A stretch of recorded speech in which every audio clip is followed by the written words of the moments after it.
Okay, अब एक बहुत ही इंटरेस्टिंग कहानी आपके लिए लेकर आ रहे हैं हम, और वो है क्रिप्टो को लेकर। अगर आपसे पूछा जाए कि कोई एक ऐसा बिजनेस जो बिजनेस करने वाले वो भी नुकसान में, बिजनेस करवाने वाले वो भी नुकसान में, और बिजनेस के कस्टमर्स वो भी नुकसान में। तो आप सोचेंगे ये क्या बिजनेस है जिसमें सबके सब लोगों का नुकसान है। जी हाँ, बिल्कुल, ये आपने सही सुना और सही समझा। तो ये बिजनेस है क्रिप्टो का, और क्रिप्टो में कुछ इंटरेस्टिंग और बड़े डेवलपमेंट हो रहे हैं। यानी कि क्रिप्टो में पैसा लगाने वाले इन्वेस्टर्स, उनकी हालत तो आप देख ही सकते हैं। बिल्कुल, क्या हालत है आजकल क्रिप्टो की, नुकसान में। क्रिप्टो खरीदने के लिए फाइनेंस करने वाले लेंडर्स वो नुकसान में, और क्रिप्टो के एक्सचेंज चलाने वाले वो भी नुकसान में, कि सारे के सारे नुकसान में। और इस नुकसान से मुझे एक कोरिलेशन और याद आ रहा है बंसल जी के काम का, वो मैं आगे बताऊंगा। लेकिन उससे पहले ये क्या कहानी है, कौन नुकसान में है, कितने नुकसान में है, क्यों नुकसान में, ये सारी डिटेल्स लेकर तैयार है वरुण दुबे। वरुण बताइए। डेफिनेटली अनिल जी, तो पैसा गया कहाँ ये समझ में नहीं आया, लेकिन चला गया ये समझ में आ गया, है ना। तो अब ये हुआ कैसे? तो वैसे हम देख रहे थे कि लगातार ग्लोबली आप देखिए हर एसेट क्लास में बिकवाली हो रही थी, और इसके चलते क्रिप्टो जो है उसमें बिकवाली तो कुछ ज्यादा ही बढ़ चुकी थी।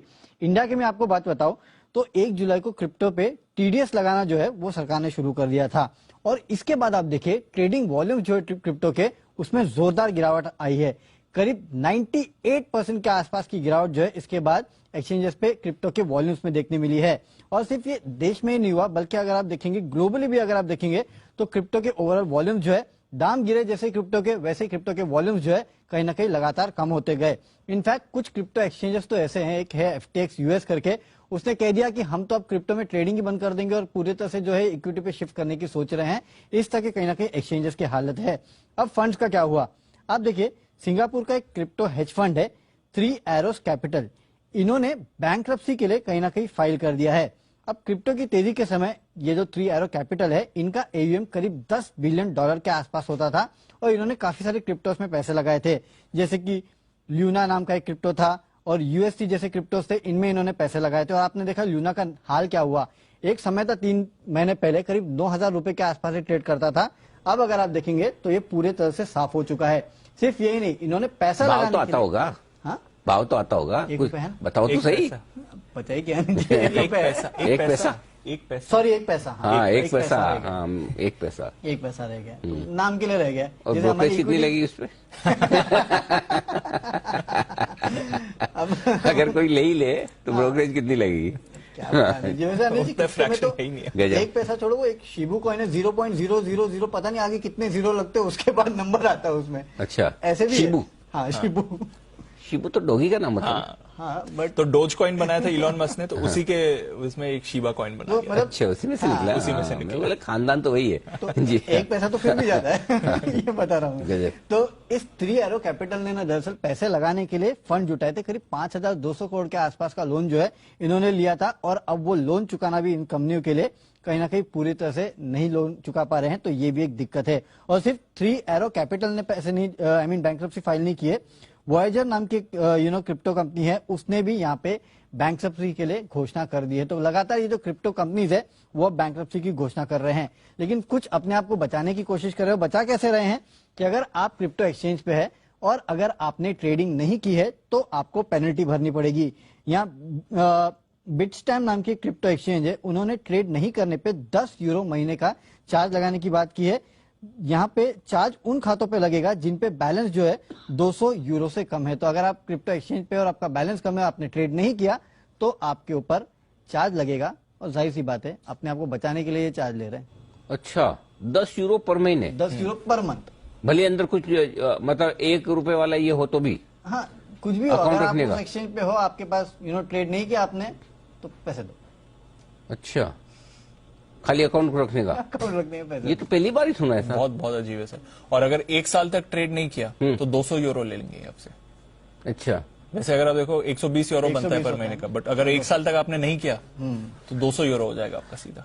फिर तो ऐसे ही कर ले, एक ट्रेड लिया बेच करके खत्म करे, ऐसे ही कर लो, कुछ वॉल्यूम दिखा देगा। बट ये नई चीज है सर, अकाउंट इनएक्टिव है या नहीं करा तो। जैन साहब सुनी पूरी कहानी आपने? बिल्कुल बिल्कुल अनिल जी, बिल्कुल सुनी, और ये तो देखिए होना ही था।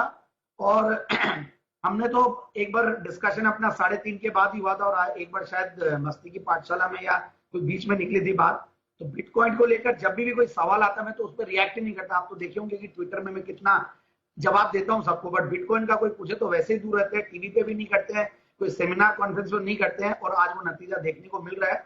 और ये जो चार्जेस है, डोरमेंट अकाउंट होने के चार्जेस जो है, ये सारे सब अनएथिकल, और कहीं ना कहीं देखिए रेगुलेटर्स इतने सक्रिय भी नहीं है, तो इसीलिए सबको हम तो डराते ही हैं। और आजकल के न्यू जेन और न्यू एज ये सारी कई कंपनियां भी आई है, और प्लस जो यंगस्टर्स है, जो जिनको रॉबिनहुड इन्वेस्टर्स हम स्टॉक मार्केट पार्लेंस में बोलते हैं, वो लोग तो मतलब खाली बिटकॉइन की बात करते हैं, और जिसको देखो यही काम कर रहे हैं। सो इट्स गुड दैट ये जल्दी हो गया, और इंडिया में पता नहीं अब कितना हुआ है, पर जितनी स्पीड से और जितनी तेजी से यहाँ पे अकाउंट्स खुले, और किस तरीके से ये लोग अगर पैसे लेंगे डोरमेंट अकाउंट्स के, हमारे यहाँ तो हम लोग खुद भी डीमैट अकाउंट्स खोलते हैं तो हम लोग तो नहीं ले पाते हैं, बट यहाँ ये लोग अगर लेंगे तो बहुत बड़ा खर्चा सबको झेलना पड़ेगा। तो सही है। अच्छा कुणाल जी, एक चीज बताइए, थोड़े समय पहले ऐसे ही हुआ था, बंसल जी रिलेट भी कर पाएंगे, बट नॉट ऐसे पर्सनली नहीं, ऐसा मतलब बता रहा हूँ ऐसा।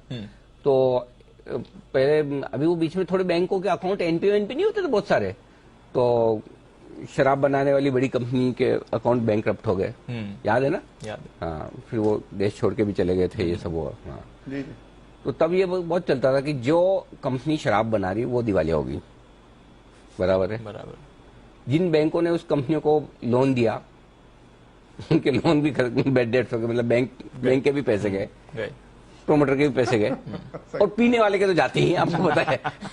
तो फिर कमाता कौन है?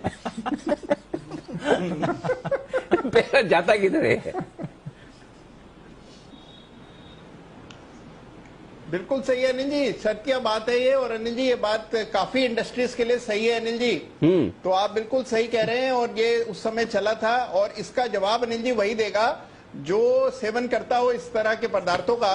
तो आप अनिल जी पूछ सकते हैं उनसे।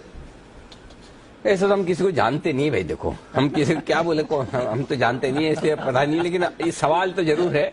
बाकी हमारा सवाल तो क्रिप्टो पर ही है कि देखो, क्रिप्टो में एक्सचेंज नुकसान में, क्रिप्टो में इन्वेस्ट करने वाले नुकसान में, और क्रिप्टो के अगेंस्ट में लोन देने वाले भी नुकसान में।